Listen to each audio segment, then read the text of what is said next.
Praise the lord. ప్రభువైన యేసుక్రీస్తు నామంలో అందరికీ నా హృదయపూర్వక వందనములు. ఈరోజు బైబిల్ గ్రంథం నుంచి 208వ పాఠం నేర్చుకుందామండి. ఈ 208వ పాఠం పేరు క్రీస్తు దేవుని కుడి ప్రక్కన కూర్చున్నాడు. మరి యేసయ్య దేవుని కుడి పార్శ్వమున ఆసీనుడై ఉన్నారు. ఈ పాఠం గురించి మనం తెలుసుకుందాము. ఈ పాఠంలోని విషయాలన్నీ కూడా బైబిల్ గ్రంథంలో అపోస్తుల కార్యాలు 7వ అధ్యాయంలో రాయబడి ఉన్నాయి.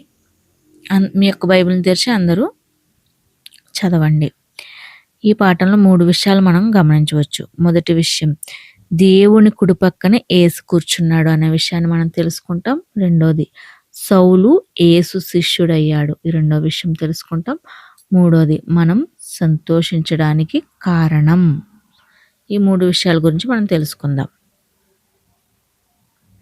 యేసు పరలోకానికి వెళ్ళిన 10 రోజుల తర్వాత పెంతెకొస్తు రోజున శిష్యుల మీద పవిత్ర శక్తి కుమ్మరించబడింది.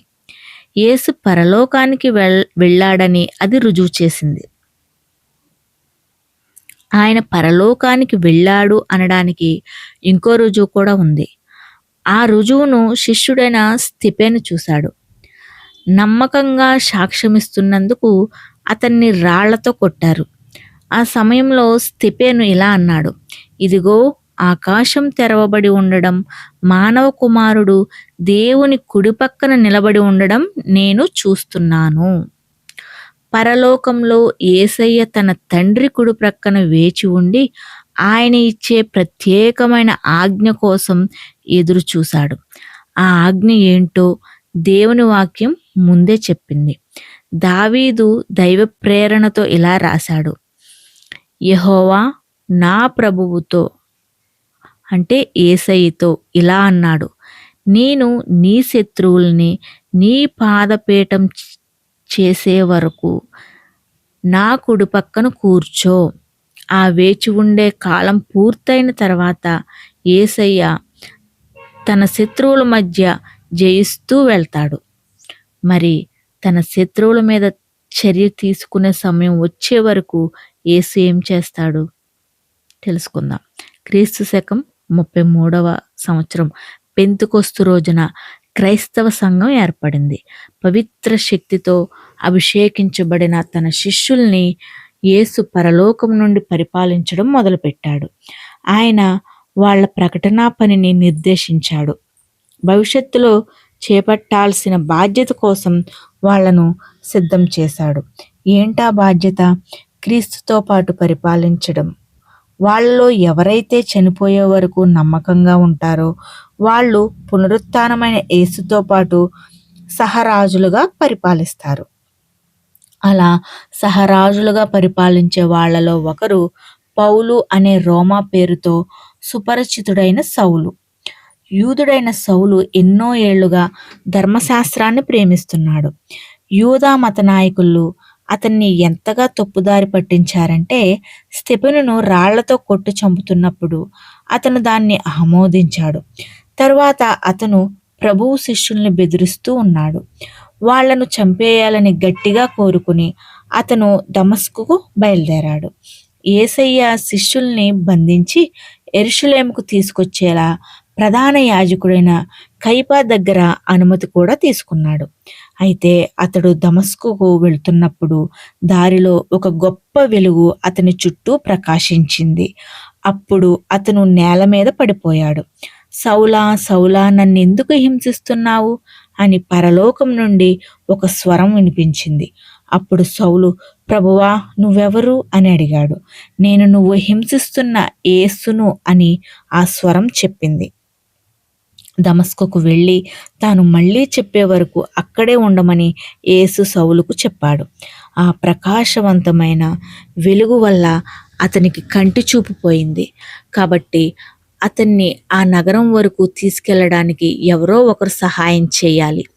యేసు దమస్కులో ఉంటున్న అననీయ అనే శిష్యుడికి మరో దర్శనంలో కనిపించి ఫలానా చోటుకు వెళ్ళి సౌలును కలవమని చెప్పాడు. కానీ అననీయ భయపడడంతో యేసు ఇలా అభయం ఇచ్చాడు, అన్యజనులకు, రాజులకు, ఇశ్రాయేలు ప్రజలకు నా పేరు గురించి సాక్ష్యం ఇవ్వడానికి నేను ఎంచుకున్న వ్యక్తి అతను. సౌలుకు చూపు వచ్చిన తర్వాత యేసే దేవుని కుమారుడని అతను దమస్కులోనే ప్రకటించడం మొదలుపెట్టాడు. పౌలు, ఇతర సువార్తికులు యేసు మొదలుపెట్టిన ప్రకటనా పనిని కొనసాగించారు. యేసు మద్దతుతో, దేవుని ఆశీర్వాదంతో వాళ్ళు అసాధారణ విజయం సాధించారు.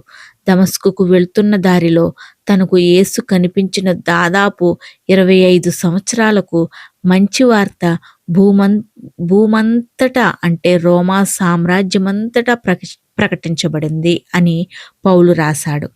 కొన్ని సంవత్సరాల తర్వాత యేసు తనకు ఇష్టమైన అపోస్తులకి అంటే యాహానుకు కొన్ని దర్శనాలు ఇచ్చాడు.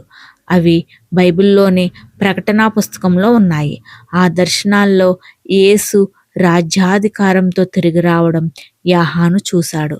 అలా యేసు చెప్పినట్టే అప్పటి వరకు అతను బ్రతికి ఉన్నాడు.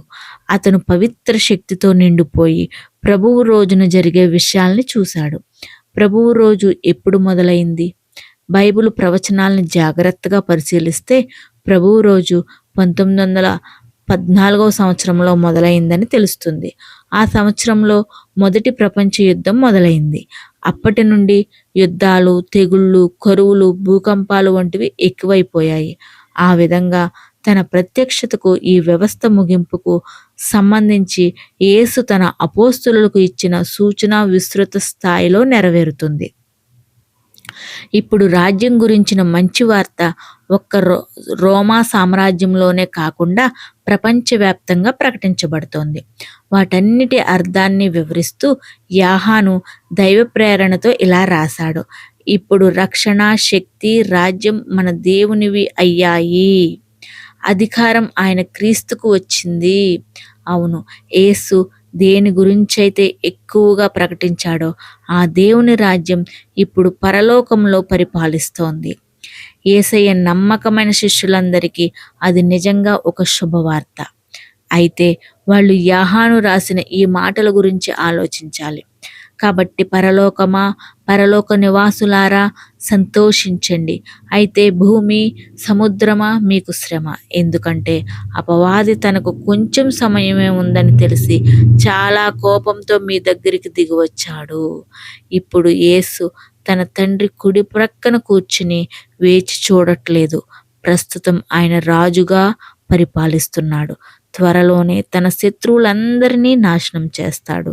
అప్పుడు ఎలాంటి ఆసక్తికరమైన విషయాలు జరుగుతాయి మనం తెలుసుకుందాం తర్వాత పాఠంలో తెలుసుకుందాం. ఇంతటితో ఈ పాఠం పూర్తయింది. పాఠం అన్న ప్రతి ఒక్క బిడ్డని దేవుడు బలపరుచునుగాక. ఆమెన్. విన్నారు కదండి, దేవుడు కుడిపార్శ్వమున, యేసయ్య తండ్రి కుడిపార్శ్వమున ఆశీనుడై ఉన్నాడనమాట.